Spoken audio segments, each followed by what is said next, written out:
Right now, the Greeley Stampede is back in town, and this Sunday, the Heritage of Mexico Rodeo will be taking the stage for a special 2-hour performance. So joining me this morning with all the details is the master of ceremonies himself for the Heritage of Mexico Rodeo. You recognize this guy, Luis Canela. Luis, thanks for being with us. Thank you for inviting me. Buenos dias. Yeah, buenos dias. How's that? As well, my friend. I like it, mi amigo. Okay, so tell us a little bit about the show. This sounds really special. Yes, it is. As a matter of fact, it's a big fiesta. Yeah. So when we talk about the Greeley Stampede, you have to talk about heritage and tradition. Right. You're talking about that the best acts possible are there, more than 20 acts altogether. Our producer is Jerry Diaz, El Charro de Corazón. He not only is the producer, but he also choreographed everything. And he is very well known in our community, not only for what he does on top of horses, but because of what he does with schools and the Olympiads. He does performances with presidents. He gets the word out, and he is an icon in our community because he cares. Yeah. Now, the Greeley Stampede internationally attracts more than 250,000 people per year. That is why this rodeo fits perfectly. Right, yeah. You have acts from the United States, Mexico, Colombia, Cuba. We have España. I mean, the list goes on and on. It is internationally filled with music, color, dances. We have a couple of surprises for you along the way. Okay. And as a matter of fact, you're going to love them because you know those beautiful horses and illusions with the long mare that everybody wants? Yeah. We have so many of them. Beautiful horses, beautiful performances. Everything is geared towards education.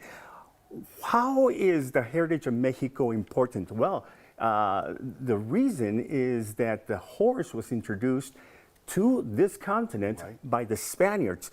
And what happened here is after many years, the haciendas, the ranchers, started to have a lot of activity, and then the workers wanted to know, hey, who's the best rider from this hacienda or that hacienda?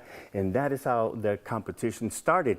Throughout the years, the charros, which are the Mexican cowboys organizations, they started to have very special codes of not only the clothes, but also the traditions that one must be following in order to be a charro. You can't just be a cowboy and a charro. Right. You have to be a champion, dedicated, and at the same time a leader.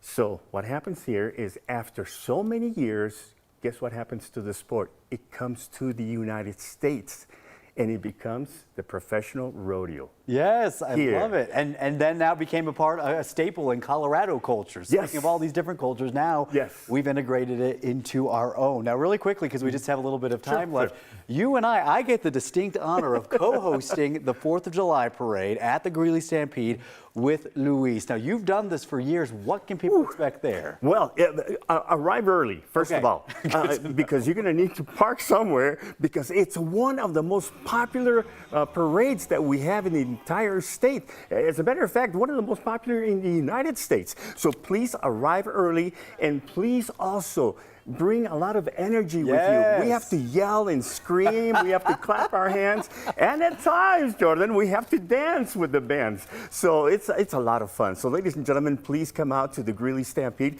If you like more information about the activities that we still have, like the Heritage Rodeo, you can go to GreeleyStampede.org. All right, Luis Canela, thank you for being with us. I'm so excited for the 4th of July. I cannot wait to go host that parade with you. Thank you for coming in. Thank you, sir.